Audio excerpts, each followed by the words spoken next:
Jannat? Yes. Yeah, Am I audible? Am I audible? Yeah, you are audible. You can start. Okay. वो सामने We're starting. ए हेतु को तुम सारे गुवे रे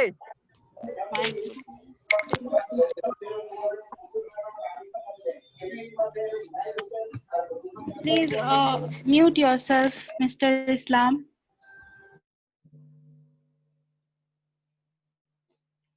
Okay.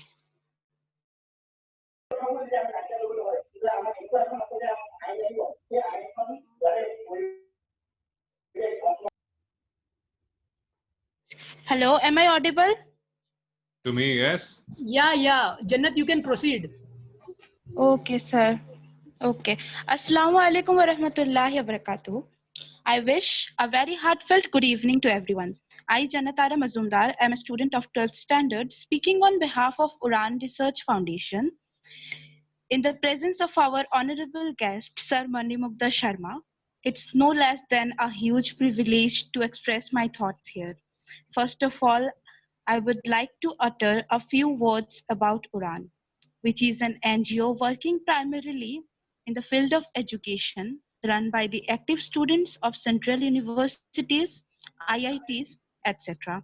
There have been several Zoom programs held by the members concerning crucial issues like the battle against COVID-19, the past and future of Sylheti language, sponsoring the education of the students who are economically backward with the gifted potential, Jannat? who recently cleared. Jannat? Am I audible? Yeah, but I guess your mic is little bit far away. Just make your mic in a proper situation so that. Okay, am I clear now? Yeah, you can proceed now. Yes, better. Okay. There had been several Zoom programs held by the members concerning crucial issues like battle against COVID-19, the past and future of Sylheti language, sponsoring the education of the students who are economically backward with gifted potential, who recently cleared the board exams of 10th. Another webinar on the topic Barak Valley Muslim Women in Higher Education, and the most recent one had been on UPSC aspirants, which all had been apparently fruitful and worth conducting. So tonight, our program revolves around the controversial issue of Hagia Sophia, shadow of past on present, having Sir Mani Mugdha Sharma as our speaker, who is a Delhi-based eminent journalist with the Times of India, author of the book Allahu Akbar, Understanding the Great Mughal in Today's India, which is a non-fiction and looks at the life and times of Emperor Akbar from a modern perspective. Our speaker here is also an avid quizzer and quizmaster, and this discussion with him is a golden opportunity for all of us here. I wholeheartedly thank you for your precious presence on behalf of our team and the audience. The controversy of Hagia Sophia has always been a confusion and conflicting in the minds of common people, along with some contradictory facts right from its establishment to the authority holders. I request, sir, to throw some light in this matter. Sir, please. Thank you very much, Jannat, for that lovely introduction. And thank you very much to all of you for coming here, for giving me this opportunity to come in front of you and speak my mind on the subject, and also attending this webinar. So thank you very much for that. Hopefully I'll be able to make some sense on this. And so as Jannat has asked me to throw light on this issue, it's a vast issue, so it's very difficult to confine or condense everything into a webinar, and especially when only one person is speaking. But I'll still try to do justice to the topic. Now, we have kept the topic, we have named it as Shadow of the Past on the Present for a reason. And that's because this is exactly what has happened in the case of Hagia Sophia. And we have been seeing increasingly over the past few years that there has been a rise of authoritarian rulers across the globe. And if you thought it's just an Asian phenomenon, you just have to look at places like Hungary and also Turkey, which straddles both Asia and Europe. So it's pretty much a European phenomenon as much as it is an Asian phenomenon. So, and in fact, in the United States also, we have seen with the rise of Donald Trump and the kind of things that he has said and the kind of policies that he has implemented. I'm not visible, somebody is saying. Kindly turn on your video. Is there a problem? Abdullah, can you see me? Jannat? Yes, sir. Yes, sir. You are audible, sir. You can proceed. And you can see me, right? Yeah, My yeah, video yeah, is yeah, on, sir. right? Your video is Yes, clear, sir. sir. You can proceed. Yes, sir. Okay, because I just saw a chat pop No, up no. that said that. Actually, sir, there might be a network issue. So that's the reason. You are Okay, clear, okay, sir. sure, You are sure. clear. You can All right. proceed. Great, great. Thank you so much. Welcome. So as I was saying that there has been a rise of authoritarian leaders across the globe. And it's not just an Asian phenomenon, it's also visible in Europe. And Turkey, we can place both in Europe and Asia, but usually it is seen as a European country, not an Asian country. And we're also seeing this in the United States with the kind of things that have been said by Donald Trump and kind of policies that we are seeing increasingly. We can say that this authoritarianism is now the new trend. We are no stranger to that in India because we have been seeing over the last 6 years what has happened in this country. And increasingly, the polity is becoming authoritarian, the space for democratic voice is shrinking. So something similar is happening in Turkey as well. And in fact, Turkey is a complex situation, has a complex situation because of its historical position and because of various tendencies within its polity. You are probably aware, those of you who have studied some history would know that Turkey has had, ever since it began as a republic, 3 military coups, 3 phases when the military was pulling the strings of government. And apparently, and this is something which we got to know only when an attempt was made at another military coup during President Erdogan's time, that this was pretty much the mandate of the armed forces, that whenever they think that the Republic of Turkey is in danger from internal forces, the military would take over and ensure that it sticks to the path, pretty much the path laid out by Mustafa Kemal. So we saw that happen in Turkey, but in Turkey's case this time, firstly, the coup failed. And secondly, because of the coup, various reactionary forces got a handle to manipulate and in fact gain ascendancy in the public sphere. So Erdogan in fact used this as an opportunity to undo many of the secular laws that were put in place, and he increasingly turned more authoritarian than he was before. So this was after the coup. I have said this earlier, I will say this again, that what happens whenever there is a populist ruler, and especially if it's a right-wing populist ruler, it becomes very difficult with the kind of policies that they come up with, because they come with a certain objective, with a certain understanding of the past. They think that the past was glorious, it was a golden age that we need to return to, and now we have decayed as a civilization, and it's only if we turn to the old ways can we revive the golden age of the past. So that is the kind of thinking that many of these populist leaders have, and Erdogan is one of them. In India, Mr. Modi also thinks on similar lines. The problem with populist leaders is that you can only sell the narrative up to a certain point. Beyond that, it becomes very difficult to convince people, because you don't have anything substantial to show on the ground that, okay, I have done this, and because of that, people's lives have improved. You just make empty platitudes. You don't have anything substantial to show. So what do? So you don't have anything substantial to show for the present, so that the people will get some hope. And because they don't have any substantial to show, it also becomes difficult for them to show people hope that they will have a glorious future, or a decent future at least, if not a glorious future. So what do you get in such a situation? It's only natural and logical that they would try to sell the past, give you a glorious image of the past, so that you can forget about everything else and only think about the past. So this is essentially what populist leaders do across the globe. So you see what Donald Trump had come to power saying, right? Make America great again, as if America was not great anymore. But he was talking about some weird idea about greatness. So that greatness in Donald Trump's mind came from military exploits and from being a much more dominant power than it was. In fact, America is the most dominant power today than it was at any point in the past.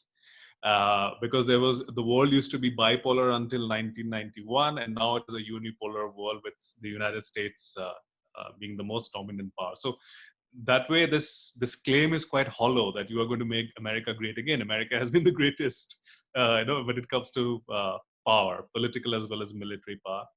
Its ability to exert its power globally, America has been in the most powerful position post 1991. So the same is the case with Turkey. Turkey is, as you see, that Mr. Erdogan's party, the AKP, they are a bunch of right-wing people who have been talking about undoing many of the secular policies installed by the Kemalist regime. Now, Kemalist regime has its share of criticism because it was essentially trying to impose secularism top down and in a forced manner. So people were being forced. So the hijab was banned under Mustafa Kemal, and it became difficult for people to keep a beard. So, and there have been stories about people being executed because they would not have a clean shaven face, because that was now the state policy. He even changed the azan, the language of the azan, that is, in the mosque. So azan the world over happens in Arabic. But Mustafa Kemal's regime decided that it will have to be in Turkish and not Arabic. So this thing was banned till the 1950s. I think in 1953 when this ban was lifted. So azan till that point, between 1923 and 1953, had to be given in Turkish and not Arabic.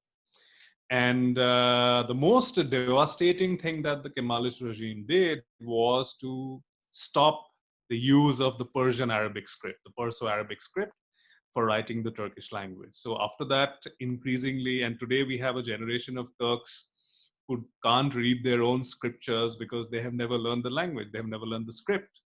So instead of the Perso-Arabic script, they started using the Roman script for writing the Turkish language. So these were things that the Kemalist regime had done, which are highly debatable, and I think personally these were very wrong moves. But of course, there were certain reasons, and it's best left to people, in that country to address that. So I'm nobody to comment on that. But what has happened ever since is that many things were done under the guise of this very westernized democratic country. For instance, Turkey's old conflicts, old ethnic conflicts, continued to happen even under the Kemalist setup, even under the new republic. So all these things were there, festering under it's just that because you were a secular republic and, you adopted many of the customs. For instance, the fez cap, which is like that red cap that you see, even in old Hindi movies, if you would see, if you remember, you would find characters wearing this fez cap. So that used to be very popular, and it was in fact quite a style statement. Those of you who are from Aligarh Muslim University would know, and you must have seen those various portraits as well as photographs of Sir Syed. Sir Syed was also, you will find Sir Syed wearing the fez cap as well. So that was quite a symbol of Turkey, which Mustafa Kemal banned. So instead of the fez cap, people started wearing the Western style hats. So all these things were done to give an impression to the West, because at that time we have to understand that post First World War Turkey was in a very bad shape, because the Ottoman Empire was breaking up. Its constituents were becoming independent, either on their own or because of Western intervention, especially after the First World War. We see even within the Middle East was broken up into, or that was essentially the Ottoman Empire was broken up into several mandates or protectorates under the Western powers. So, and after that, we see that this new face of Turkey emerged after that. So it was a necessity of the time to give an impression to the West that, see, we are also a very modern country and it's possible for us to, keep our past behind. What happened as a result is in Turkey, because of that, there emerged a trend where it became fashionable to talk derisively about your past. So Ottoman Empire, which was until that point, or until, say, before the Balkan War of 1912, Ottoman Empire was seen as one of the world powers, right?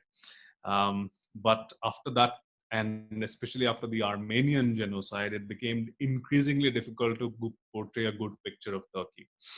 So we see that this was a message that was being sent out by the new republic that, see, we are different.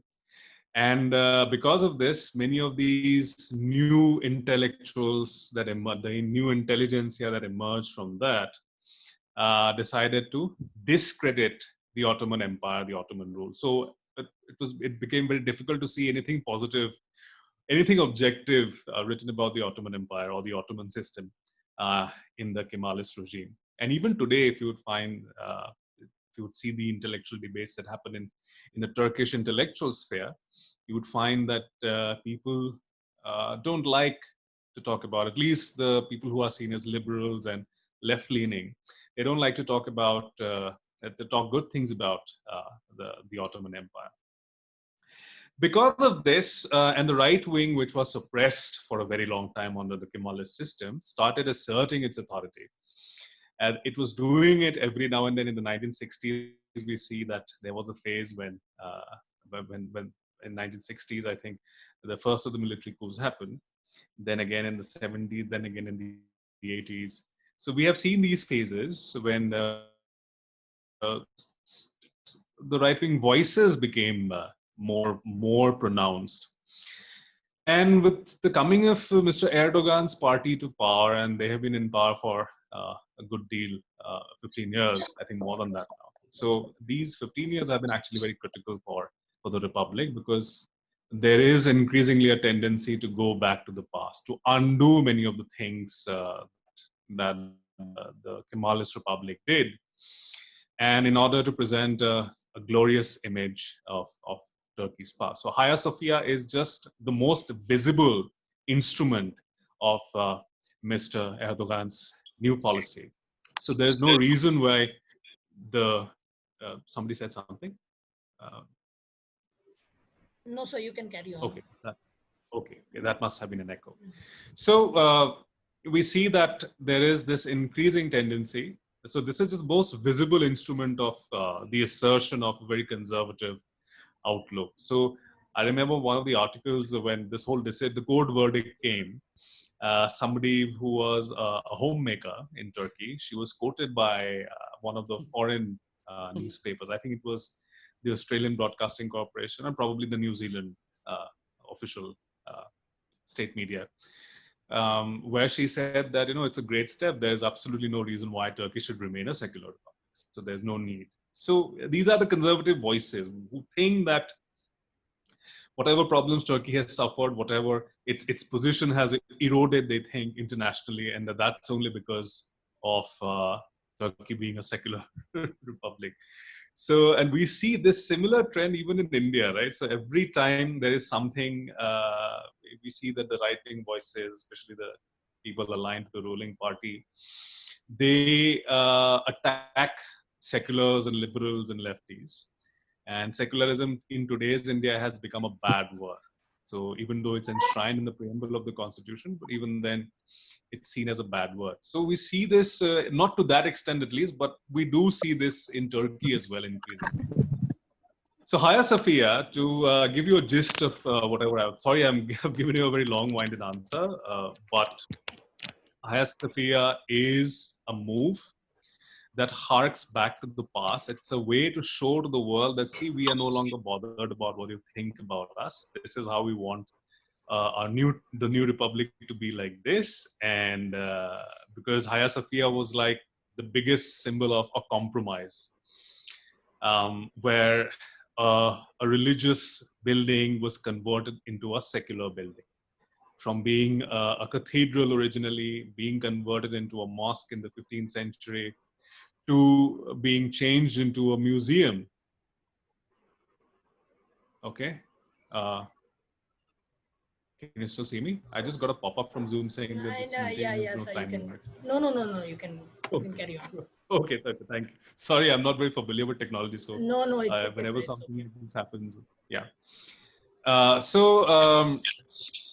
From being a secular building to now being a mosque back again. So this is a signal that it's more to its own internal constituency, Mr. Erdogan's, that see, this is, I'm going to give you this. I'm giving you the glorious past. So, and many people on the right were not happy with Hagia Sophia becoming a museum. So there's enough literature which is available, if you would dig, that talks negatively about this move. But it was something that was done for whatever reason. There was a reason why this was done back in that period.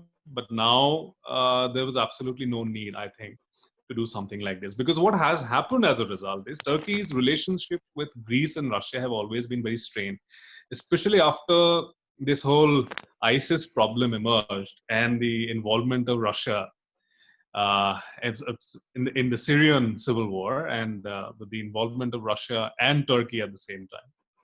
So you must be familiar with news reports that talk about a whole Turkish convoy being attacked by Russian fighter planes, and so this has been happening for a while. So it has, and immediately after the Hagia Sophia verdict was announced, it was condemned by both Greece and Russia, because they have the Orthodox churches in their countries, the Eastern Orthodox Church in Greece, Russian Orthodox Church. So they condemned this move. They saw this as an assertion of an authority of some kind, as if kind of an in-your-face statement to both Russia and Greece that, hey, we no longer bother about what you think. We are going to do whatever we want to do. And of course, there has been a tremendous amount of criticism within Turkey.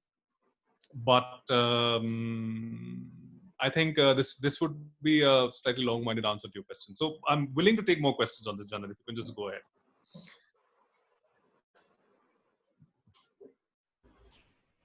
Jannat? Jannat, you can proceed. You can ask the next question, please. Otherwise, I'll go on and on, and I will not know where to draw the line. So if you have some specific questions in mind, please feel free to ask. Okay. So,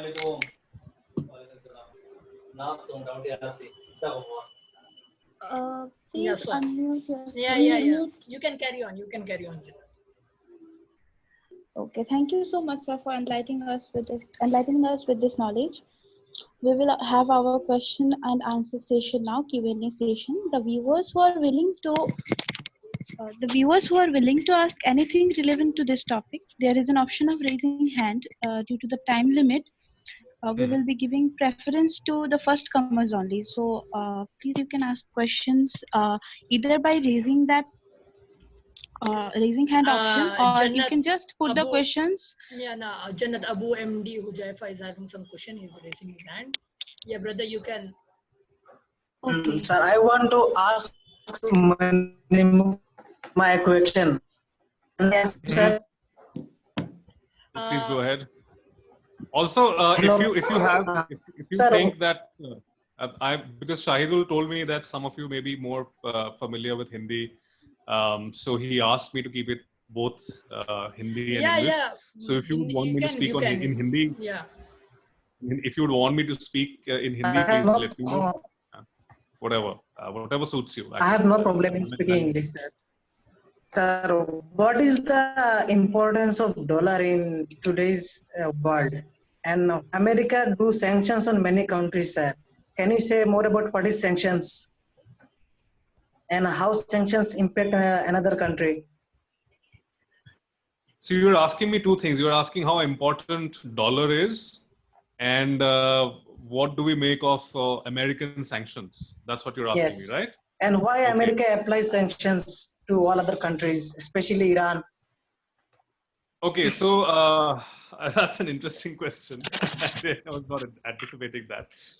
But let's just say that dollar is the most important currency, even though that's not the most highly valued currency, because you would know that many in the Gulf states have their currency value is much higher than the dollar. In fact, even the British pound and the euro are more highly valued than the dollar. But the dollar is more than that.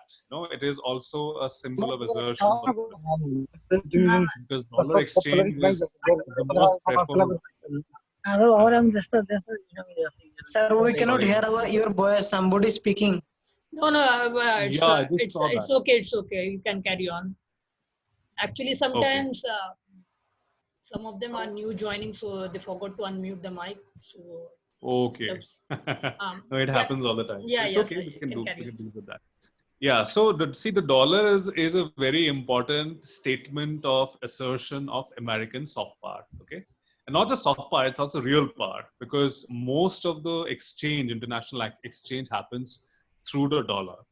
And the dollar has been the most dominant form of currency since the 20th century. So it's been over a century now when the dollar has been very powerful. Especially after the Second World War, because we need to see that until the Second World War, America was pretty much an isolationist power. So it was very comfortable within its own sphere. It did not really want to exert its authority the way the British Empire did, or the way the Russian Empire did. The Americans were pretty much okay with what they were doing in their own country. So America, by the end of the 19th century, had emerged as the most powerful economy, the biggest economy of the world, bigger than the British Empire, actually, in the 19th century. So with all their resources, when they came to fighting the Second World War, and thankfully for them, they did not suffer any of the ravages of the war on their soil. I'm also getting two questions on the chat. I'm going to address that. America, because it did not suffer the ravages of war, which Britain, France, and the Soviet Union did. The Soviet Union suffered massively. China suffered massively. So all these countries suffered massively during the Second World War. And population percentages were wiped out in various countries. The Soviet Union suffered 27 million dead.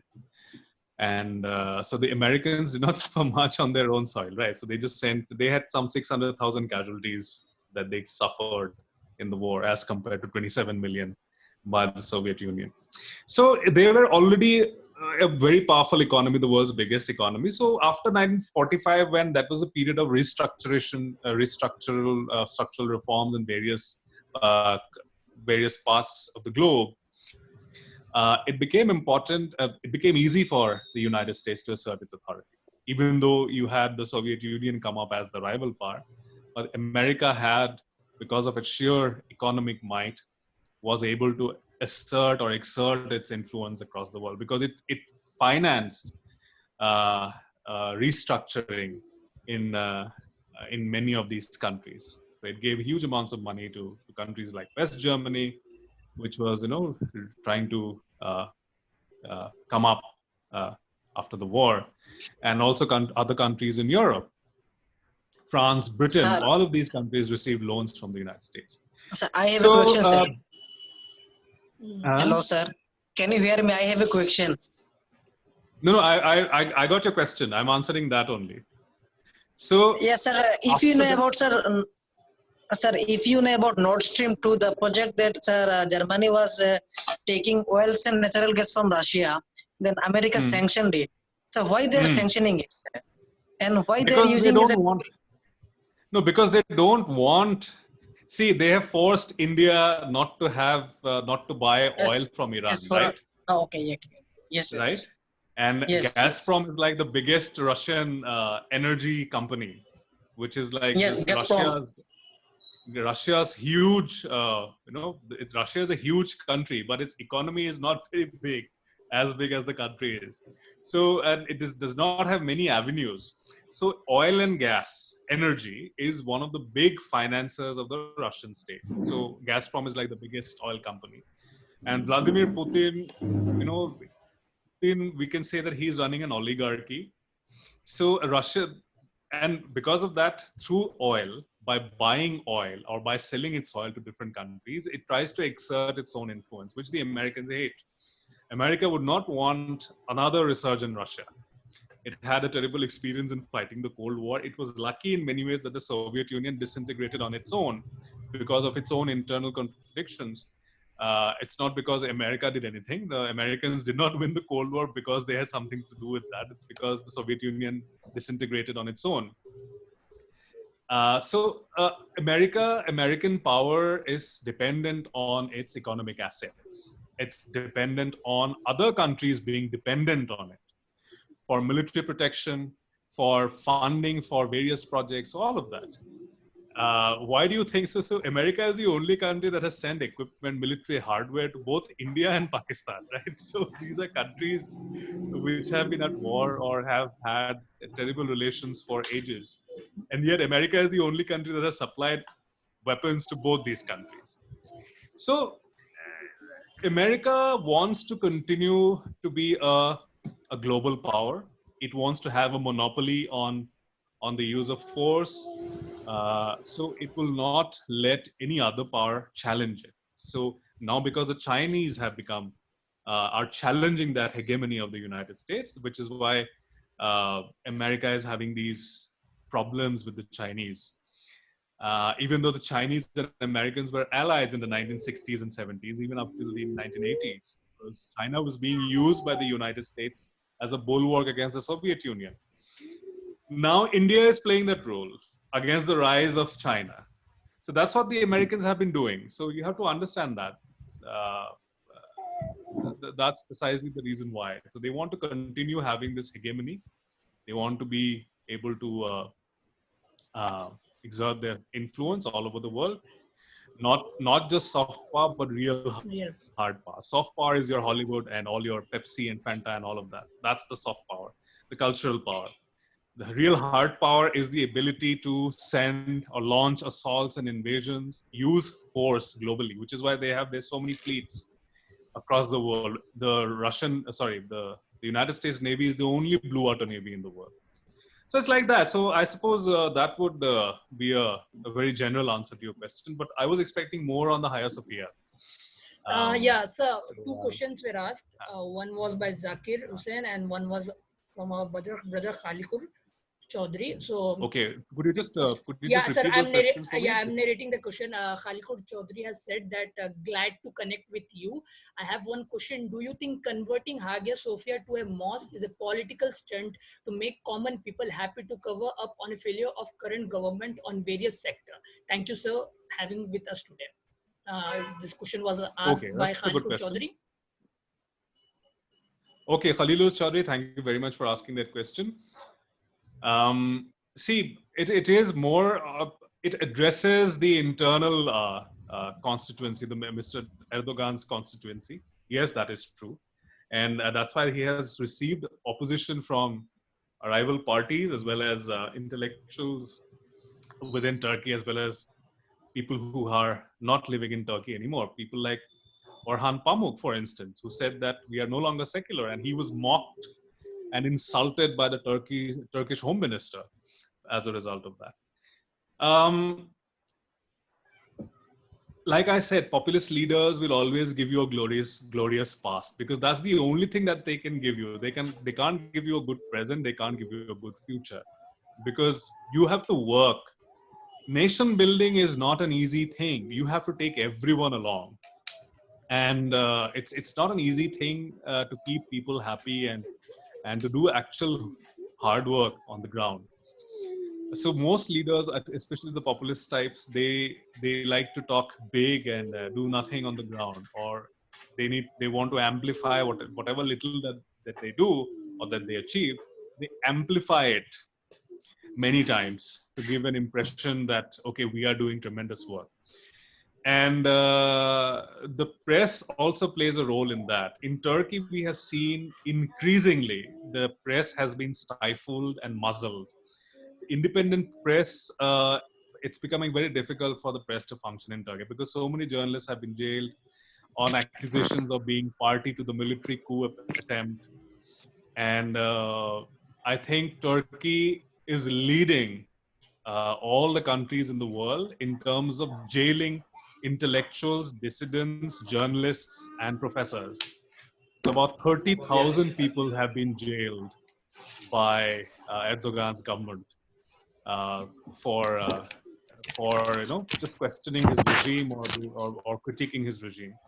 So it is more to satisfy the internal constituency, yes, because Turkey has received a lot of flack because of the way it has handled its involvement in the Syrian war, because of its antithetical relationship to the Kurds, the Kurdish people, which are like 15 to 20% of Turkey's population is Kurdish, and the Turkish state, especially since the 1970s onwards, has not had a very good relationship with the Kurds. And there have been independence demands for creation of an independent Kurdish republic within Turkey. But that's a very old thing. It's been happening since the late 1970s. So, but of course, it has manifested in all the actions that he has been taking. Erdogan has been taking. So, Turkey has a very tiny religious minority, which is just less than 1%, I think 0.8% of the population of Turkey is non-Muslim. Okay, but there is a substantial ethnic minority which is Muslim, like the Kurds, but they are not Turkish. So so it does not have a very good relationship with that segment. So what happens when a state or a government fails to take into account the rising aspirations or growing ambitions of all its people, then that leads to rebellions and revolts, okay, and protest movements. We have seen that increasingly in our own country, and that is true. That's true about Turkey as well. So it's pretty much an internal thing, but of course it has been done in a very irresponsible manner because Turkey already has a terrible relationship with Greece and Russia, as I said earlier. And it is also getting condemnation from other countries which have not been hostile to Turkey, but which are re-evaluating their relationship with Turkey after this move. Because it may, when you do your foreign policy keeping in mind your domestic politics, then that always leads to tremendous problems. We are seeing this increasingly in the case of India. And I think it's going to be very difficult for India because we have been seeing that our foreign policy is also falling apart, right? Because of our internal contradictions. We have seen this happen in the Middle East, where various functionaries of various governments in the Middle Eastern countries have complained about increasing Islamophobia among Indians. And that has affected India's relationship. That has, if not affected, then at least threatened India's ties with these various countries. But we know that this is being done to satisfy internal constituency in India, where a certain section is very happy with all that. They think that, okay, wow, we are showing us people from our own country their place because there's an increasing majoritarian impulse in everything that's being done. So it makes people feel very happy, but internationally your reputation is wrecked. So you don't realize that. And in fact, the country will have to pay a heavy price in the long run, because what happens is when you're seen as an intolerant country, then your credibility, your reliability also goes down. So people would think twice about before investing in your markets. They would think twice about promoting people from your country. So all these things happen. So we have seen this in the case of people of Chinese origin in the United States now, because people in America now increasingly think that the Chinese origin people are at the beck and call of the Communist Party government in China. So that is wrecking their international reputation. Something similar is happening to India as well, and it's happening in the case of Turkey as well. That is to answer your question. There was another question that I Yeah, saw Jannat, on. Thank you, sir. Next question is from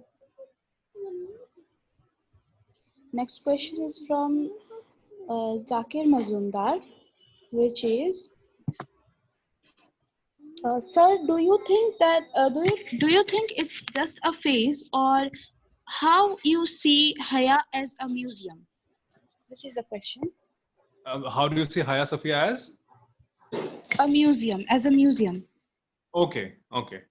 So let me give you a very touristy sort of perspective here. Hagia Sophia is a World Heritage Site. Okay. So the rule with World Heritage Sites is that you cannot alter once it has been declared a World Heritage Site. You cannot do it. You cannot build. You cannot alter. You cannot change the nature of that building if it's declared a World Heritage Site. So Turkey has violated that principle now. So we only need to see how UNESCO is going to react to this.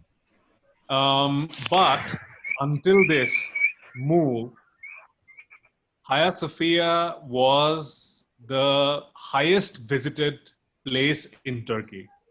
So internationally, tourists recognize Hagia Sophia as a symbol of Turkey, as a symbol of Istanbul. Istanbul is like one of those favorite destinations that many of us have had.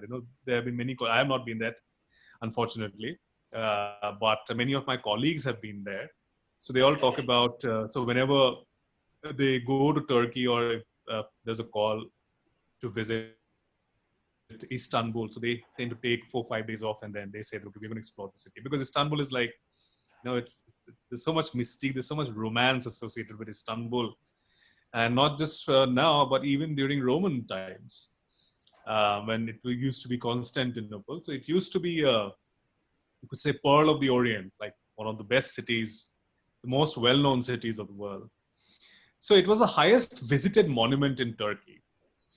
Now, the moment you turn this into a mosque, which now becomes a religious institution, even though President Erdogan has said that everyone is welcome to come here, but I'm not too sure if the footfall will remain the same, because obviously when you become a functioning religious institution, you do have certain restrictions in place.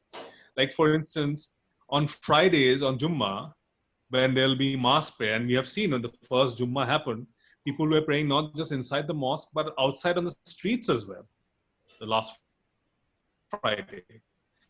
So how do you welcome tourists on Jummah? So you will only have worshippers there, right? So the mosque will be off bounds. So you'll have to come up with new rules, new restrictions. So you're going to lose out on revenue. So if you don't allow people on one particular day, you're going to lose out a substantial amount of revenue. So I'm giving you this touristy revenue argument here. The second thing, of course, is, like I said, it's like turning back the clock. So you stopped being a mosque in 1923, when it was decided that the Kemalists government decided that this has to be a symbol of compromise, so that everyone feels safe here, because the new Turkey is going to make a commitment to all its people, even though it has a very tiny minority, 0.8% is non-Muslim, and that includes Christians and people of other faiths. It was definitely a gesture, a very strong gesture, that the new state sent out, that we are not going to be ruled by a majoritarian impulse. We are going to be ruled by a constitution that would treat everyone equally, and people would have all sorts of rights. To what extent those rights, those promises got translated into actual results is something that we can always debate. But definitely the intent was pretty much there. So now, after you have been a mosque, after you have been a museum for over 80 years, suddenly you decide that no, we are going to restore it to being a mosque again. And then I think somebody else had also asked this question. I'm going to address that question as well. I saw the chat pop up that, is it true that Mehmed had acquired that property? So I'm going to address that part as well. So before, until the 15th century, that is from the 6th century till the 15th century, a period of about 1,000 years, it was a church, a cathedral, right? Eastern Orthodox Church. For a brief period, it was a Roman Catholic Church, because as you know the story of the Crusades, if you're familiar with it, I think the Fourth Crusade had actually, the Christian army had turned against the Christians, against the Byzantines. And the relationship between the Byzantines and the rest of the Muslim world was very different, you know. So we tend to understand things only in terms of black and white today. But in the past, the relationships were very different, because the Byzantines, because of being there for so many years, so many centuries, they had come to be seen as Eastern people, just like the Muslims were. So I'll give you the example of, just to illustrate the point. So when the first crusade happens, so what happens is the Christian armies, they come, at that time, the Seljuk Sultan of Rome was Kilij Arslan.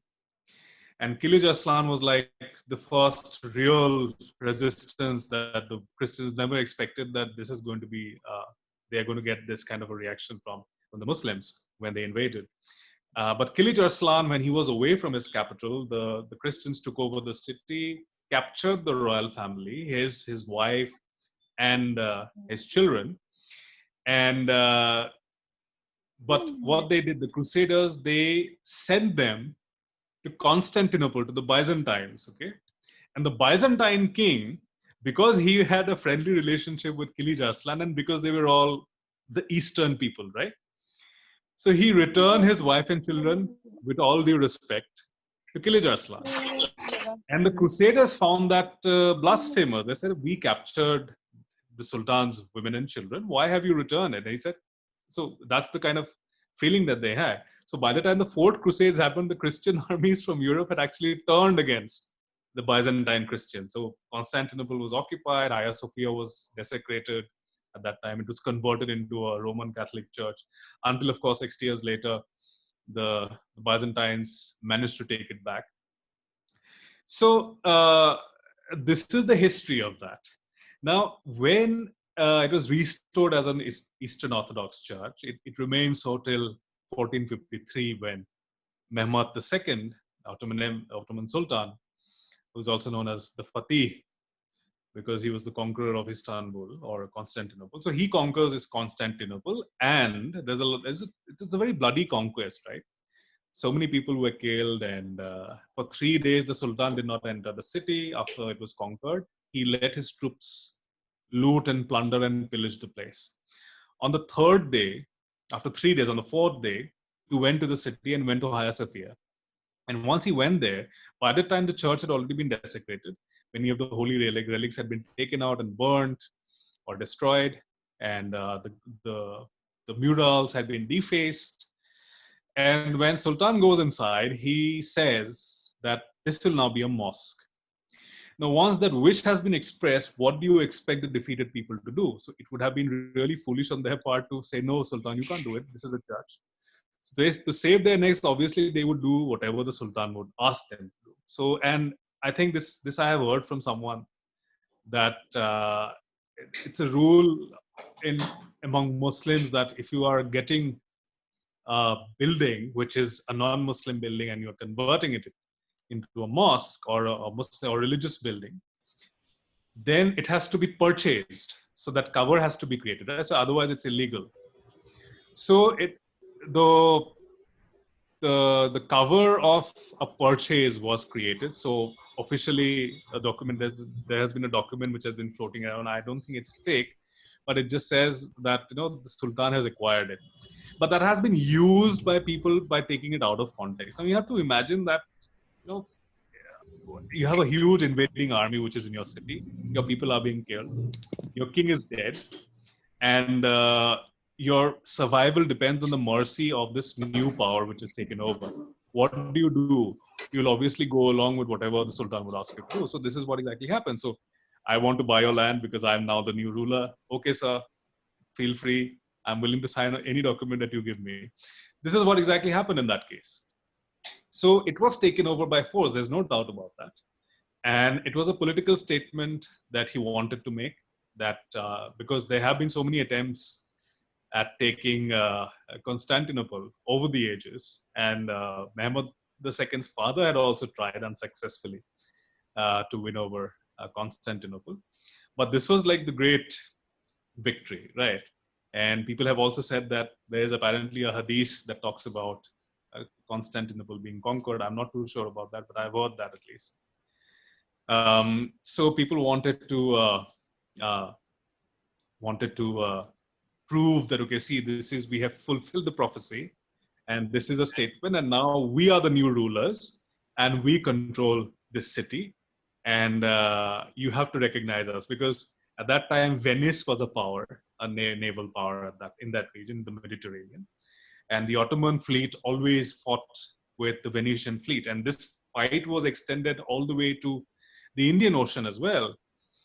In the Arabian Sea, the Venetian fleets would come, and Ottoman fleets would ally with Indian fleets, like the fleet of the Gujarat Sultanate. They would together take on the Venetian fleet. So all this was happening at that time.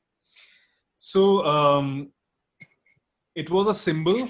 It was a power statement made by the Sultan at that time, which remained so for the next 400 years, until, of course, the caliphate was ended, the Ottoman Empire disintegrated, and the new republic was founded, and then they made their decision. So this is the whole history behind that. Now, should you turn back to the past? I'm not too sure, because if that is a legitimate quest, then what do you say about all these people in India who are talking about a glorious who are willing to take you back to more than 1,000 years to a supposedly glorious era when so much great happened in India? So how do you answer such people if you say that this was right? So I'm not too sure. I think all these things are just reflections of the polity in various countries increasingly turning right, the rise of authoritarian regimes, and populism, of course. So that would be my answer to your question. So, sir, moving to the last question. It's asked by Dilwar Hussain. Sir, please, may I know what was the Treaty of Turkey, which is going to be over in 2021, and what is relationship with their political power? Can you please throw light on topic? Thank you being with us from the core of my heart, and sorry to interrupt. No, that's okay. I'm not very sure what the details of that is. So I think you'll have to look it up online. I'm not very sure about this. But Turkey it was very well integrated into the European system after 1921. Okay, so eventually when NATO was founded, Turkey was also made a member. Okay, and this is because Turkey holds an important place in that region. I'm just giving you a broader answer because I can't give you a very specific answer to your question. Turkey, if you see through the 19th century, what do you see? That various European powers were vying for a share of its pie, of the power pie. So you had the Russian Empire, which was quite a threat, which was expanding at an alarming rate. And to stop the Russians from reaching India and Asia, largely, Middle East rather, Turkey had to be supported. So France, which was a republic by then, and Britain, both of them supported Turkey. And the Turkish, the Ottoman Empire rested on the guarantees that were made by France and Britain. So if you remember the Crimean War that was fought in 1850s, then in that it was essentially Britain that was fighting on behalf of Turkey, right, against the Russians. So the Turkish or Ottoman Empire's security had to be guaranteed because militarily it had become very weak. So you see the term sick man of Europe being used for Turkey, right? In international relations, those of you who have studied that, you would be familiar with that this term was bandied around in European correspondences between heads of different empires or states. and everyone wanted to talk about the sick man of Europe. So essentially, how do you divide the Turkish Empire or the Ottoman Empire among yourselves? That was essentially the thing. So when after the war, First World War, when Turkey was defeated, the Ottoman Empire was defeated, and you also had a brief period when the Young Turk movement was started. It had many. It was promising in the beginning, but eventually it failed to assert a new identity or a new kind of politics for Turkey.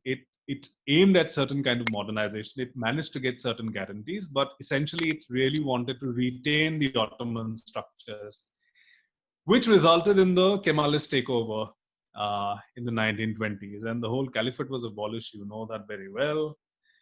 And after that, Turkey was increasingly seen as a Western power because it adopted the mannerisms of a Western power by wearing European dresses and having more interactions with various European countries. By Europe, I mean Western Europe, not Eastern Europe, because Eastern Europe was still a very contested territory, because all these places like the Balkans, Hungary, all these were Ottoman territory earlier, but they had a very strained relationship with the Ottomans. And that resulted in the rise of nationalism in these areas, which eventually metamorphosed into authoritarianism in these countries. And we see this towards the 1930s and 40s, when all these the rise of the Nazis in Europe, you had similar authoritarian regimes that popped up everywhere in Eastern Europe. When the Nazis were defeated and the communists took over, then you see that all these places were occupied and new communist powers came up in these same countries. And in many cases, it were the same old people who switched allegiances from being right-wing nationalists to being left-wing communists, internationalists. So these transitions had to happen at that time. And Turkey, eventually, when the United States realized after 1945 that, and the Cold War had began by that time, that there was a new power bloc which was emerging. So in order to neutralize it, how they came up with NATO, and Turkey was one of the members of that. So they have remained that way. Of course, now increasingly Turkey is under pressure from its other NATO allies, because whatever has happened in the time of Erdogan is not sending the right signals to the other alliance partners. So we really need to see how this relationship evolves. I'm sorry, I cannot answer your specific question, but I think you can easily look that up. I'm not very familiar with that. Okay, thank you, sir.